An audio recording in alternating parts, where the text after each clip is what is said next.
በስዬ ደበደቡት ካዝኔ እንደበደቡት አልኮሌት ነው ያደረኩት አልኮል አይታል እንደ በስዬ ታባቱ አጋው እንደሰጠሁት አንቺማ የድፍረትሽ ድፍረት ምን ያመጣል ብለሽ ቤቴ ድረስ ልከሽው ነበር አቃው ፍንጫውን ታባቱ በስዬና አፋልገኝ እንጂ ምንድነው የምታጉረመርመው ለፊልሽ ነው የሚተርፍ አይመስለኝም እንዳይሞት እንዳይሽር አድርጌ ነው ወቀጥኩት በላንት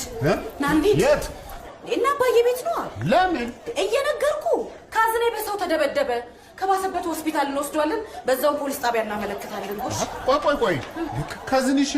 እና አባትሽ ቤት ምን ይሰራል ካዝኔ አጎቴ ልጅ ስለሆነ ነው ምን ሆኗል ይሄ የአባዬ የወንድሙ ልጅ በዚህ ዛሬ ገና ከአሜሪካን መግባቱ ነው ገና እግሩ እንደረገጠ የሰፈር ልጆች ናቸው መሰለኝ እንደበደቡት ቆይ ያጎትሽ ልጅ የምር ያጎትሽ ልጅ ነው እንዴ ምን ሆነሃል በስንቱ ታዲያ ያጎት ልጅ ነው እንጂ ሌላ ምን ሊሆን ይችላል ማን ነው ስሙ ማይክ እሱ አይደለም መኳንንት እሱ እኛንን ማይክ የምንለው እሱማ ስሙ መኳንንት ነው ወይኔ ጉድ ምን ሆነሃል በስንቱ ምን ሆነሃል አሳዘነኛ ህይወቴ ማሰለች ታውቀዋለህ አንተ የታውቀዋለህ ህይወቴ እኔ ከነ መፈጠሩ ማናቆ እኔ መሰለልሽ ስትል ከተገናኛችሁ ብዬ እኮ ነው ምን አለ የታገኘዋለሁ ህይወቴ እኔ ሰው አላገኝ ታውቂኝ እንዴ እሺናንት አረና አልሄድም እኔ አልሄድም ለምንድን ነው የማትሄደው ልጁስ የቱ ልጅ ህፃኑ ነው ጨቅላው እኔ ያለው አይደለም እንዴ ያኔ ሄኒ ልጁን እያያችሁት ወተናል ጨቅላው ደግሞ የራስህ ልጅ ነው እንዴ ጨቅላው ምናምን በእናትህስ እንሂድ ቆይ ሂሩቴ ግን እኔ የምልሽ የደበደበው ሰው ታውቋል እንዴ አውቆታል ማን እንደደበደበው እሱማ የታባቱ ይቀርለታል ብለህ ነው የምታውቀው በስ አረቴ ሞት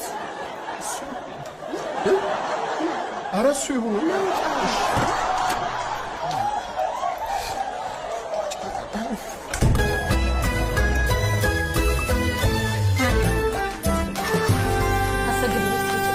ጎሽ አመጣሽ ነው ማይ አልኮ ጎሽ አይዞ ማይክ አይዞ እኔን ገና ያገር መሬት ግር ከመርገጡ እንዲያደርጉ አቀባበል መሆኑ እኮ ነው አጥቢት ልስራለት ይሆን ፍሪ እንትን ግን ጨውን አነስ አድርጌ ስኳሩን በዛ አድርጌ ትላንቱ ጨው በዝቶበት አልወደድኩትም ላንተ ማን አለ እና ለማን ነው ብቻ የወንድሜ ልጅ እንዲያረጋው ሰው አግኘው ነፍሱን ከስጋው ነው ለይለት ና ያው ማይት ፈልግ ነበር